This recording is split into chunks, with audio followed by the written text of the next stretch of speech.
Hello children, welcome to us education. आज हम करेंगे 7वीं क्लास की हिंदी की किताब दूरबा का 7वां चैप्टर पुस्तकें जो अमर हैं। इसके हम करेंगे प्रश्नोत्तर। तो आइए देखते हैं कि आपका पहला प्रश्न क्या है। पहला प्रश्न है सी यांग ती के समय में पुस्तकें कैसे बनाई जाती थीं। तो सी यांग ती के समय में जो पुस्तकें थीं वो लकड़ी के टुकड़ों पर अक्षर खोदकर बनाई जाती थी, क्योंकि उस समय कागज़ का आविष्कार नहीं हुआ था। इसलिए लकड़ी के टुकड़ों पर जो किताबें थीं वो बनाई जाती थीं। फिर आपका अगला प्रश्न है कि पाठ के आधार पर बताओ कि राजा को पुस्तकों से क्या खतरा था। तो आंसर होगा कि राजा को लगा कि यदि किसी ने राजाओं के बारे में बुरा भला लिख दिया तो जो प्रजा है वो क्या होगा, बागी हो जाएगी और राजा के खिलाफ हो जाएगी। तो राजा को डर था कि प्रजा जो है वो उनके खिलाफ ना हो जाए। उनका मानना था कि प्रजा को अपने राजा द्वारा दी गई आज्ञाओं का पालन करना चाहिए और समय पर टैक्स देना चाहिए, कर देना चाहिए। परंतु पुस्तकों के अध्ययन से जो प्रजा है वो बागी हो सकती है, इसलिए राजा ने क्या किया, सभी पुस्तकें जलवा दी। फिर आपका अगला प्रश्न है कि पुराने समय से ही अनेक व्यक्तियों ने पुस्तकों को नष्ट करने का प्रयास किया। पाठ में से कोई 3 उदाहरण ढूंढकर लिखो। आंसर होगा कि निम्नलिखित उदाहरणों से पता चलता है कि 3 बार पुस्तकों को नष्ट करने का प्रयास किया गया था। तो सबसे पहला प्रयास किया था चीनी सम्राट सी यांग ती के नाम का जो उदाहरण है वो दिया गया है। तो उसने अपने समय में राज्य में विद्यमान सभी पुस्तकों को जलवा दिया था, क्योंकि उसको लगता था कि अगर उसके बारे में बुरा भला लिखा गया किताब में तो जो प्रजा है वो उसके खिलाफ हो जाएगी, उसका कहना नहीं मानेगी। तो उसने पुस्तकों को जलवा दिया। दूसरा जो एग्जाम्पल है, भारत में 6वीं शताब्दी में नालंदा विश्वविद्यालय था, इसे आक्रमणकारियों द्वारा जलाकर राख कर दिया गया। और जो तीसरा उदाहरण है वो है प्राचीन नगर सिकंदरिया में स्थित एक बड़े पुस्तकालय का, इसे भी जानबूझकर जला दिया गया था। फिर आपका अगला प्रश्न है कि बार बार नष्ट करने की कोशिशों के बाद भी किताबें समाप्त नहीं हुई। इतनी बार किताबों को नष्ट किया गया फिर भी वो समाप्त नहीं हुई, तो क्यों नहीं हुई। तो आंसर होगा कि बार बार नष्ट करने की कोशिशों के बाद भी किताबें समाप्त नहीं हुई, क्योंकि जो पुस्तक प्रेमी थे उन्होंने किताबों को कंठस्थ कर लिया था, याद कर लिया था। मनुष्य लकड़ी को जला सकता है, दीवार और शिलाओं को तोड़ सकता है, लेकिन मनुष्य के मन को नहीं मार सकता। जो मनुष्य के मन में अंदर चीज़ें बस गई हैं उनको नहीं निकाल सकता। इसलिए पुस्तकें जलाने के बाद भी लोगों के मन के अंदर जीवित रहीं। और जैसे ही राजा मरा, सबने उन्हें पुनः लकड़ी के टुकड़ों में उकेर दिया, मतलब पुनः उसको छाप दिया। ऐसा करने से अन्य लोग भी उन पुस्तकों को पुनः पढ़ पाए। तो जो आने वाली पीढ़ी थी वो भी उन पुस्तकों को पढ़ पाई और जो राजा थे उसका शासन कैसा था ये सब जान सकी। फिर आपका अगला प्रश्न है किताबों को सुरक्षित रखने के लिए तुम क्या करते हो। तो किताबों को सुरक्षित रखने के लिए मैं उन्हें पुस्तकों की अलमारी में ही रखता हूँ। बराबर उनकी साफ़ सफाई करता हूँ, पुस्तकों पर कवर चढ़ा कर रखता हूँ ताकि उस पर धूल मिट्टी ना जमे। बहुत ही कीमती पुस्तकों को मैं क्या करता हूँ, पॉलीथीन से ढककर सुरक्षित रखता हूँ। तो आप कैसे रखते हैं वो आप यहाँ पर लिख सकते हैं। फिर आपका अगला प्रश्न है कि पुराने समय में किताबें कुछ लोगों तक ही सीमित थी। तुम्हारे विचार से किस चीज़ के आविष्कार से किताबें आम आदमी तक पहुँच सकीं। तो पुराने समय में पुस्तकें आम आदमी की पहुंच से इसलिए बाहर थीं क्योंकि वह जो लकड़ी के टुकड़े होते थे या पत्थर होते थे उन पर ही उकेर कर बनाई जाती थी। उन्हें एक स्थान से दूसरे स्थान तक ले जाना कठिन होता था। लेकिन कागज़ के आविष्कार के बाद ही पुस्तकें जो थी वो आम आदमी तक पहुंच पाई। और इंटरनेट ने तो सोने पर सुहागा, ये जो इंटरनेट आ गया इससे क्या हुआ, जो पुस्तकें थी वो बहुत आसानी से एक स्थान से दूसरे स्थान पर जाने लगी। तो इंटरनेट ने तो सोने पर सुहागा का काम किया। अब लोग किसी भी स्थान पर अपनी पसंद की जो पुस्तकें होते हैं उसे पढ़ सकते हैं। यह ई बुक के नाम से प्रचलित है। फिर आपका अगला प्रश्न है कि साहित्य की दृष्टि से भारत का महान है।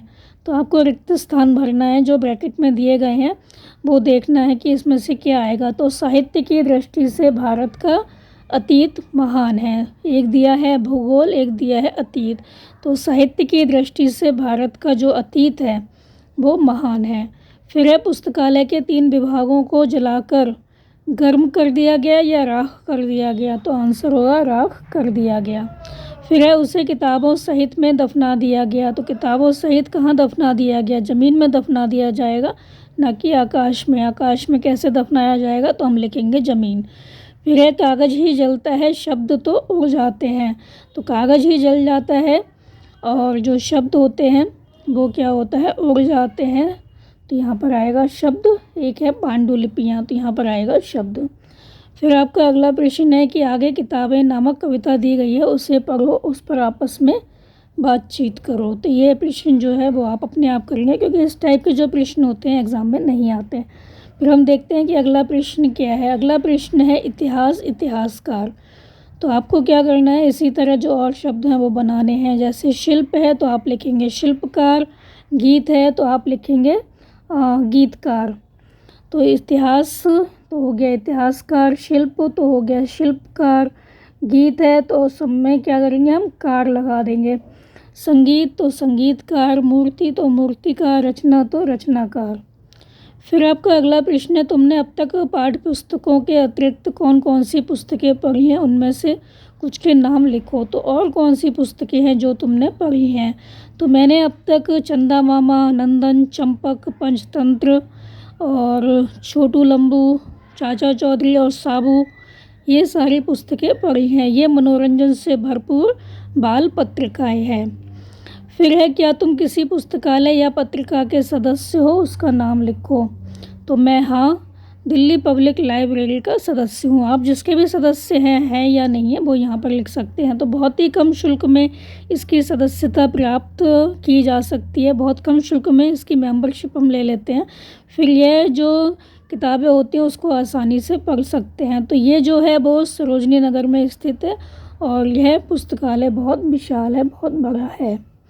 फिर आपका अगला प्रश्न है, मान लो कि तुम एक किताब हो। नीचे दी गई जगह में मैं एक किताब हूँ और पुराने समय से। तो आपको क्या करना है? पूरी कहानी बनानी है कि ये मानकर कि तुम किताब हो, तो अपनी कहानी लिखनी है। तो हम कुछ भी लिख सकते हैं यहाँ पर। जैसे मैं एक किताब हूँ, पुराने समय से मनुष्य को ज्ञान बांटती आ रही हूँ, और जब तक ताड़पत्रों, तामपत्रों तथा कागज़ का आविष्कार नहीं हुआ था तब उससे पहले क्या था? लोगों द्वारा पत्थरों की शिलाओं और लकड़ियों पर लकड़ी के जो पत्थर वगैरह होते थे उन पर मुझे उकेरा जाता था। मेरा यह स्वरूप बहुत भारी था, तो लोग मुझे सरलतापूर्वक एक स्थान से दूसरे स्थान पर नहीं ले जा सकते थे। इसलिए मेरा ज्ञान कुछ ही लोगों तक सीमित था। मैं स्वयं ही अपनी दशा से बहुत परेशान थी। परंतु धीरे धीरे क्या हुआ? ताड़पत्रों का प्रयोग बढ़ा, उसके बाद तामपत्रों का, तथा बाद में कागज़ का प्रयोग हुआ। फिर क्या था? मैं तेज़ी से लोगों के पास पहुंचने लगी। समय बदले, युग बदले, आज मैं ई पुस्तक के रूप में भी विद्यमान हूँ। कोई भी चाहे मुझे सरलतापूर्वक पढ़ सकता है। मेरी यात्रा का कोई अंत नहीं है। मैं सदियों से विद्यमान थी और आने वाले हज़ारों सालों तक विद्यमान रहूँगी। मेरा कभी अंत नहीं होगा और मैं इसी तरह अपना ज्ञान बांटती रहूँगी। फिर आपका अगला प्रश्न है कि किसी भी वाक्य के दो अंग होते हैं, एक तो होता है उद्देश्य और एक होता है विधेय। तो वाक्य का विश्लेषण करने में वाक्य के इन दोनों खंडों और अंगों को पहचानना होता है। जैसे वाक्य है, मेरा भाई मोहन कक्षा 7 में हिंदी पढ़ रहा है। तो यहाँ पर विधेय क्या है, उद्देश्य क्या है? तो उद्देश्य, मुख्य उद्देश्य, कर्ता का विशेषण, क्रिया, कर्म। तो कर्म क्या है? यहाँ पर हिंदी है। तो किसको पढ़ रहा है? हिंदी को। तो हिंदी हो गया कर्म। क्रिया पढ़ना हो गया। कर्ता का विशेषण क्या है? मेरा भाई। तो मुख्य उद्देश्य क्या है? यहाँ पर मोहन, जो मोहन है वो क्या कर रहा है? काम कर रहा है। तो मुख्य उद्देश्य हो गया यहाँ पर मोहन। तो वाक्य में जिसके विषय में कहा जाता है उसे उद्देश्य कहते हैं। तो यहाँ पर मोहन के विषय में कहा जा रहा है तो मोहन हो गया उद्देश्य, और उद्देश्य के विषय में जो कहा जाए उसे विधेय कहते हैं। तो यहाँ पर मुख्य उद्देश्य हो गया मोहन, और कर्ता का जो विशेषण है वो हो गया मेरा भाई, क्रिया हो गई पढ़ना, और कर्म हो गया यहाँ पर हिंदी। और विधेय विस्तारक, विधेय विस्तारक मतलब उद्देश्य के विषय में जो कहा जाए। तो उद्देश्य के विषय में क्या कहा जा रहा है कि वो कहाँ पढ़ता है? कक्षा 7 में, 7वीं कक्षा में पढ़ता है। तो ये हो गया विधेय विस्तारक।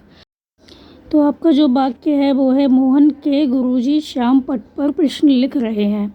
तो वाक्य में जिसके विषय में कहा जाता है, किसके विषय में कहा जा रहा है? गुरुजी के विषय में। तो मुख्य उद्देश्य क्या हुए? गुरुजी।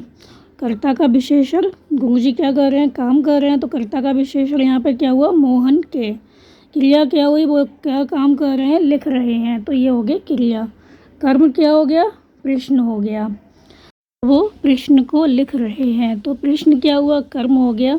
विधेय विस्तारक, विधेय विस्तारक, तो विधेय क्या होता है, उद्देश्य के विषय में जो कहा जाए। गुरुजी क्या कर रहे हैं, वो लिख रहे हैं, कहाँ पे लिख रहे हैं, श्याम पट पर, तो यहाँ पर श्याम पट क्या हुआ, विधेय विस्तारक हो गया। तो उम्मीद है आपको ये समझ में आया होगा कि उद्देश्य और विधेय क्या होता है। तो हमने यहाँ पर जाना कि कर्ता के संबंध में जो कुछ कहा जाता है वह उद्देश्य और उद्देश्य का विस्तार होता है, और क्रिया के संबंध में जो कुछ कहा जाए वह विधेय तथा विधेय का विस्तार होता है। मतलब जो क्रिया की जा रही है, लिखा जा रहा है, उसका हमने विस्तार किया, कहाँ लिखा जा रहा है, तो श्याम पट पर, तो ये क्या हो गया, विधेय का विस्तार हो गया, विधेय हो गया। तो पूरक का विस्तार क्या होता है, पूरक का विस्तार से यहाँ पर तात्पर्य होता है कर्ता व क्रिया के साथ जो शब्द प्रयुक्त होते हैं वो होते हैं पूरक का विस्तार। तो ये थे आपके इस चैप्टर के प्रश्न उत्तर बच्चों, आप इनको अच्छे से समझ कर याद कर लीजिए, और हमारे चैनल असह एजुकेशन को लाइक कीजिए, सब्सक्राइब कीजिए और शेयर करना बिल्कुल मत भूला करिए। Thank you.